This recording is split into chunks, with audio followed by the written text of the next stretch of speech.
Warning, this video contains mild spoilers for Dimension 20's show Fantasy High. You have been warned. Hello YouTube and welcome to Prime Productions. I'm here to help enhance your tabletop gaming experience. If you're new to this channel, I primarily cover Paizo tabletop role-playing games like Pathfinder and Starfinder. So, longtime viewers of this channel will know I'm a fan of Critical Role. These are a group of players who play role-playing games and stream their adventures and are very entertaining to watch, or at least I think so. What you may not know is I've recently gotten into some other actual play series here on YouTube. One such group I've been checking out is Dimension 20, the TTRPG branch of Dropout TV. Dimension 20 is a bit different than Critical Role. Their videos only last about 2 hours as opposed to Critical Role's 4 hours, and their campaigns tend to be 6 to 20 sessions as opposed to over 100. Their videos sometimes also have a little bit of post-production put in them, a few graphics and sound effects inserted, but at the heart it's still very much the same thing, a group of friends playing TTRPGs together. Now, there is a subscription service to view their content, but they also have some of their campaigns on YouTube here in full. And one campaign you can watch for free here on YouTube is Fantasy High. Fantasy High is a D&D 5th edition game, actually the first game recorded by Dimension 20, and I've grown to like it, so I thought I'd take a crack at converting the characters of Dimension 20, the so-called bad kids, that's their adventuring name, into Pathfinder 2nd edition. Quick breakdown of the Fantasy High campaign setting. It's a typical fantasy setting except for the country of Solace, which basically has fantasy technology. Like, instead of cell phones they have magical communication crystals, and instead of cars they have elemental-powered horseless carriages. This is all to give the game a very Breakfast Club-esque vibe while still doing Dungeons & Dragons things.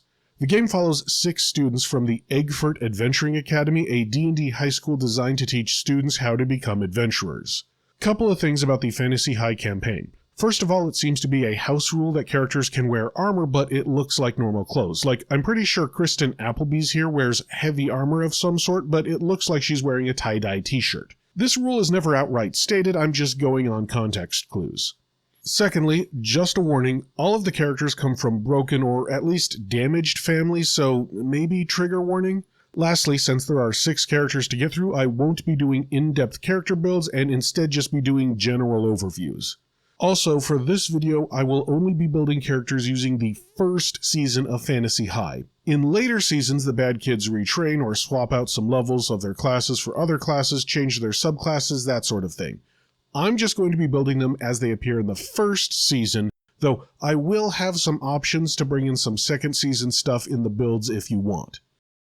There is one thing about Fantasy High that we need to talk about before we get started. Throughout this video, you'll hear me leveling some critiques at the show about jokes that didn't land for me or that are in poor taste. This doesn't mean I hate or even dislike the show. At the start of the show, some of the jokes the cast makes are a bit insensitive.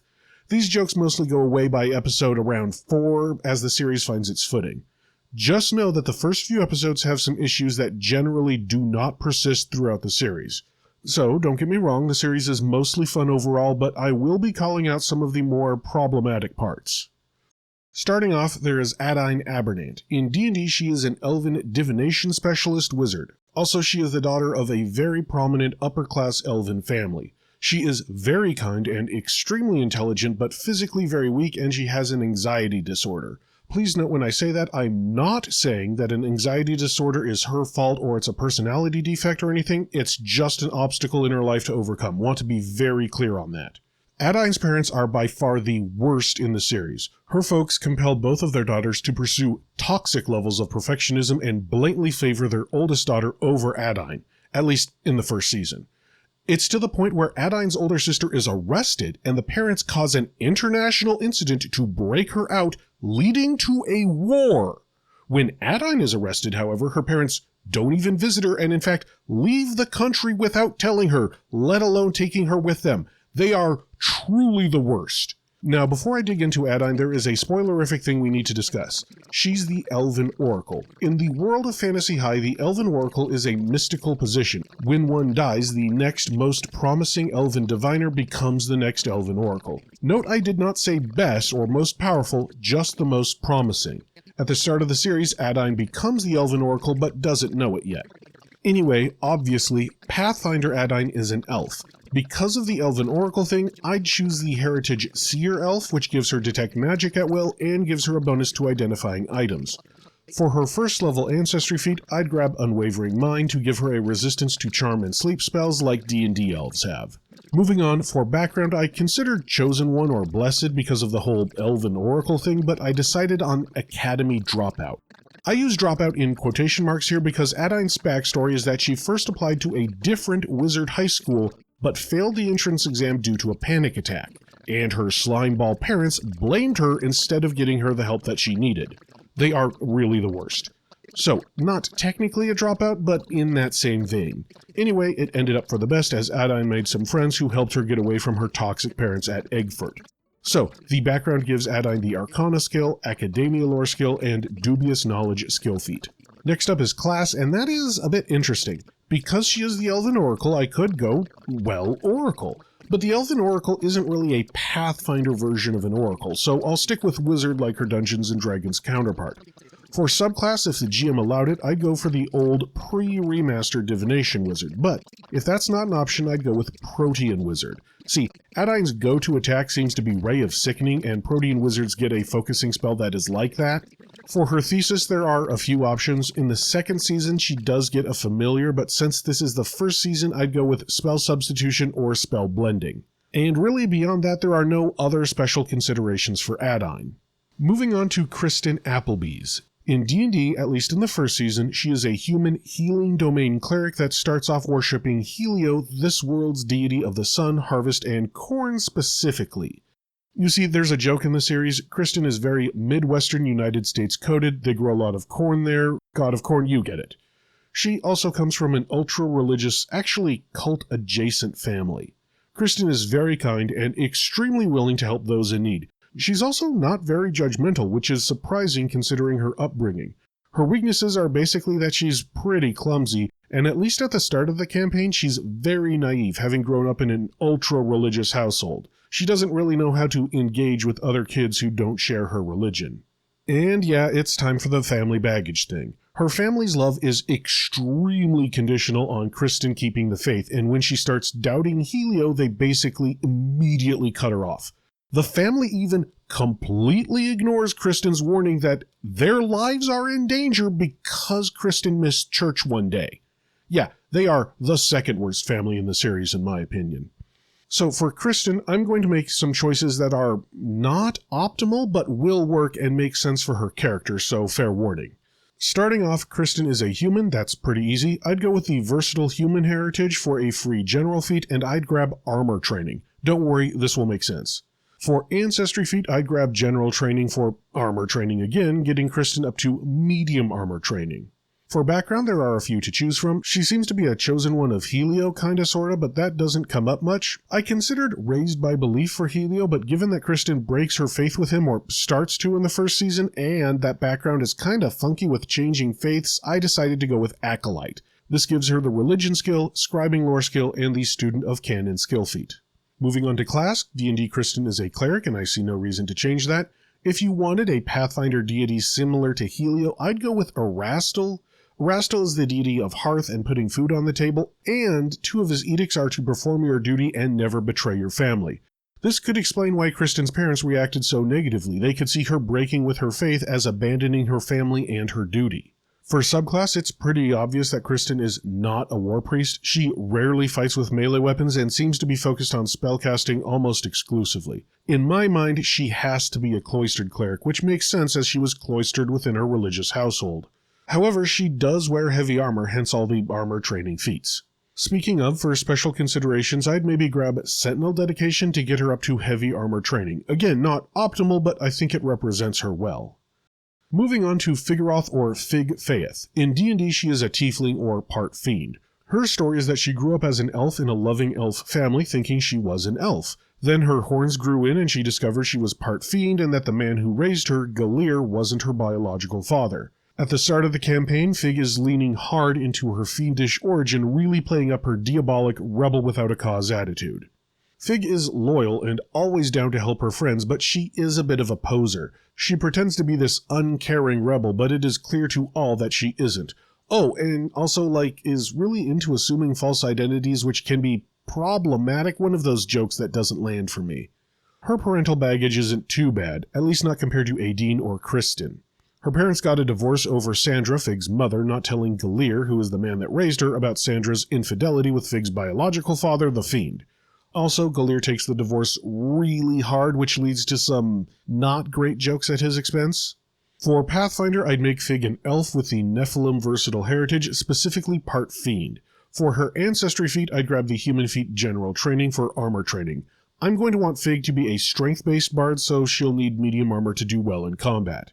For her background, I'd grab musical prodigy, as Fig eventually starts a well-known band in Solace. This nets her the performance skill, music lore skill, and the virtuistic performance skill feat. That skill feat makes Fig good at one kind of performance. Let's go with stringed instruments, as Fig is a bass player. For class, Fig is a bard at her core, so let's keep that in Pathfinder. For her subclass called a muse, I'd go polymath. This lets her use her performance skill for a whole bunch of different things, something that Emily Axford, Fig's player, constantly does. For special considerations, I think it would be fun if Fig used a combat lute as a weapon. If I recall correctly, she does hit people with her bass a few times, so a combat lute seems appropriate. Lastly, in Season 2, she does lean into her fiendish origin to get some warlock powers. If you wanted to do that, even though it is Season 2, I'd suggest grabbing either Flames Oracle dedication or Diabolic Sorcerer dedication. Riz Gutgak is an underprivileged goblin rogue, at least in D&D. He is obsessed with becoming a detective like his mother, who works for the local police department and may be the only competent cop on the force? Riz is methodical, intelligent, determined, and committed to ensuring people get a fair shake. In fact, his main driving force in the first campaign is solving the kidnapping of one of his favorite babysitters who no one else seems to care about. However, his determination borders on obsession, and he really doesn't know how to interact with kids his age. His parental baggage is really not that bad compared to the others. His father was killed in action, and his mother is an overworked and underpaid single parent. Not her fault, she just doesn't have the time or resources to help Riz like she'd want to. She's probably one of the best parents in the series, though. In Pathfinder terms, Riz is for sure a goblin. For his heritage, I'd grab Iron Gut Goblin. You see, there's a running gag in the series that the goblins eat like ravenous beasts. Heat up, okay? Okay, thanks. For ancestry feat, I'd grab City Scavenger, which lets him survive in a city using society instead of survival. Given how much he and his mom have to scrimp and save, that seemed like an appropriate ability. For his background, there is no question I have to choose Detective. This gives Riz the society skill, underworld lore skill, and streetwise skill feat. For his class, I could make him a rogue like D&D Riz, but no, I have to go Investigator on this one. It works out perfectly too. Riz has an ability that lets him do battlefield triage, which lines up perfectly with the Pathfinder Forensic Medicine subclass or methodology. As for special considerations, there are a few. Riz uses a gun, which is just a reflavored shortbow, but Pathfinder can actually give him a gun, specifically an air repeater. Only does a d4 damage, but with the extra damage from an Investigator's Studied Strike, that's not too big a problem. And if you wanted to throw in an archetype on him, Rogue works pretty well, as you could stack Sneak Attack and Studied Strike in some circumstances for a nice little damage boost. Next up is Fabian Seacaster. D&D Fabian is a half-elven fighter who leans much more fencer than dude with plate mail and a shield. He's the son of a famous pirate or privateer, depending on who you talk to, and an elven swordmaster. He's rich, but not a jerk about it, at least not for very long in the series. Fabian is cultured, refined, and very athletic. He's both acrobatic and strong, which helps him become fantastic at sports. However, his high lifestyle leads him to being pretty haughty. Like I said, he's not intentionally a jerk about it, it's just that's all he knows. He also, like so many of the other bad kids, doesn't seem to know how to deal with other kids his age. His parental baggage is interesting. His mother is constantly drunk and in a sensory deprivation tank, which leads her to essentially be an absentee mother even though they live in the same house. His dad is just insane. They both love their son, don't get me wrong, they don't know how to parent very well. For Pathfinder Fabian, I'm going to start with human and then go for the Iuvaran or half-elf versatile heritage. For ancestry feat, I'll pick the human feat Haughty Obstinacy, which is perfect for his character, at least in Season 1. I thought about taking Aspiring River Monarch from the Lost Omens World Guide, but in the end I think I'll just go with Sailor. Fabian does let slip that his father taught him how to sail, so I think that makes sense. I wouldn't blame you if you chose something else though. Sailor nets him the athletics and sailing lore skills and the underwater marauder skill feat. As for class, I'm not going fighter like his D&D counterpart. Instead, it's pretty clear that Pathfinder Fabian is a swashbuckler, and given how athletic he is, I'm going to go with gymnast swashbuckler. Now for special considerations, Fabian pretty early on gets a sentient devil that is in the form of a motorcycle. Fabian gets a sweet ride, and the devil motorcycle gets to witness all the carnage that comes with an adventuring party, so it seems mutually beneficial. If you wanted to represent that, I'd give Fabian the Beastmaster archetype so he could have a mount and do some reflavoring to turn it into a sentient motorcycle that has all the stats of like a horse. I mean, I'd also like to see it have the stats of a leg chair personally. There are some house rulings that you'd have to do to make it work, but I think a reasonable GM could figure it out. One special shout out. In Season 2, Fabian does a huge about face, retrains a bunch, and becomes a dancer with a sword and a cool elven bedsheet. It's a whole thing. Anyway, D&D Fabian retrains some of his fighter levels into Bard. If you wanted to represent this, you could make Fabian a battle dancer swashbuckler with a bladed scarf. Or, I mean, you could go into Bard, or even an unfurling brocade magus with dancing lore, just a thought. Lastly, there is Gorgug Thistlespring. D&D Gorgug is a half-orc barbarian. He's an orphan raised by a pair of gnomes. They adopted Gorgug as a baby, so he is this super tall, lanky half-orc that lives in a house made for small-sized creatures.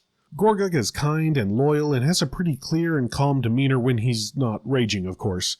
However, this is a double-bladed sword, and when not raging, Gorgug is kind of a pushover and not very assertive. Also, it's implied his ancestry gives him some biologically induced anger issues, which I don't love.